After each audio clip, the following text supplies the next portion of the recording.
Welcome to Jaconna Africa. I'm Jajio, the teacher.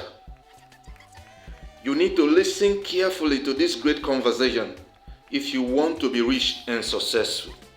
Don't forget to subscribe to this channel and share to reach many people.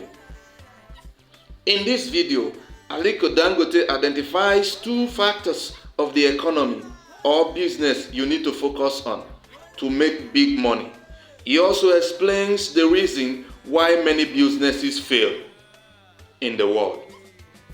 You cannot claim you want to be rich, you cannot claim you want to be successful, and the only thing in your head is what the failures have to say.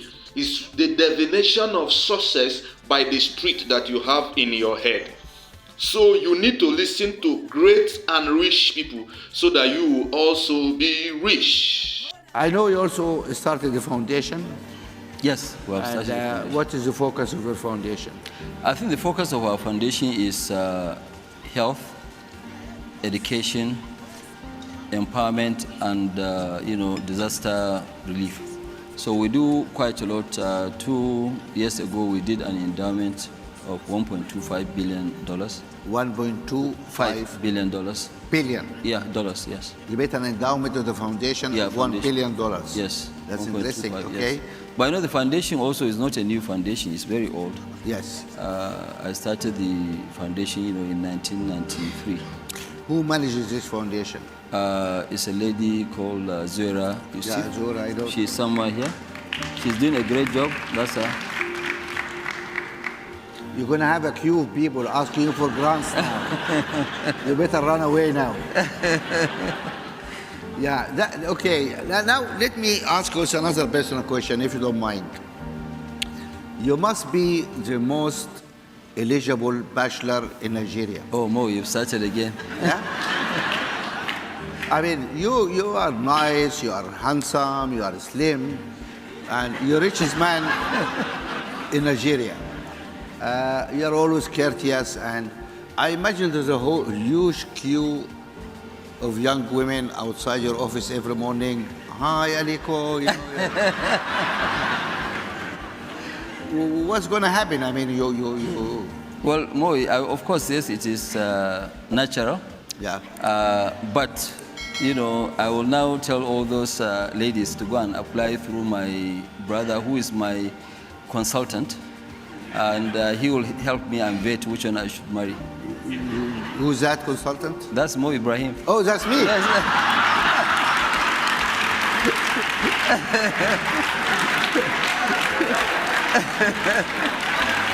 This guy is... because I was telling somebody now I'm going to receive 100,000 letters for CVs from Nigerian women. I was telling somebody that I have a one-to-one with Mo. He said, when? I said, no, in about 3 hours. I said, oh my God. He said that, Mo is actually harder than hard talk. I said, really? He said, yes. It's better you go and face hard talk than facing Mo. I said, no, don't worry. He is my brother. He'll be sort of me. No, I think we have been kind to him today. Yes? We do not help. No, thank you very much, Aliko. Please give me a hand. And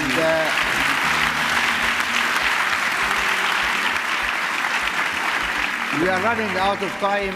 We're going to allow 2 questions. But Mo, I have a harder person. I thought I was very hard.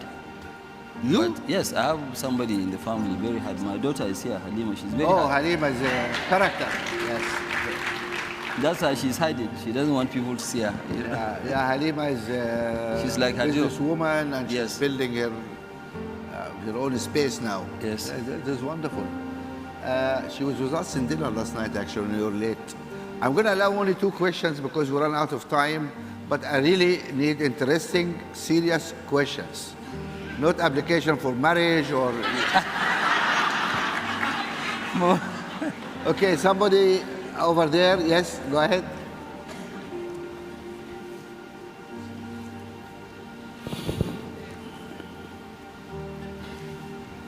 Good afternoon, Uncle Mo and Baba Aliko. My name is Velani Mboweni. I'm a South African entrepreneur from Cape Town, focusing in technology and transportation.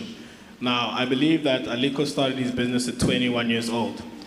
If you were a 21-year-old entrepreneur today, what 3 sectors would you focus on creating a business in? And what 3 factors would you believe will make you succeed? Thank you very much. Well, thank you. I think the most sectors to focus is either ICT or agriculture. These are the 2 promising listen that you need to focus on. But you see, a lot of people, even the younger ones, we need to be also very, very careful, because one of the biggest issues with us Africans is that we spend our projected incomes. Once you start doing business starts doing well, rather than for you to keep reinvesting into the business, you start spending money and thinking that profit will continue to come. There are ups and downs in business, so you need to be very, very focused and see, okay, fine, what do you do and how do you do those things? So you're not supposed to buy a Porsche car or... No, you are not supposed to do that. You see, because those luxury things, they also take up your time, which will not make you focus on your business. It's like I don't have any holiday home anywhere. Yeah.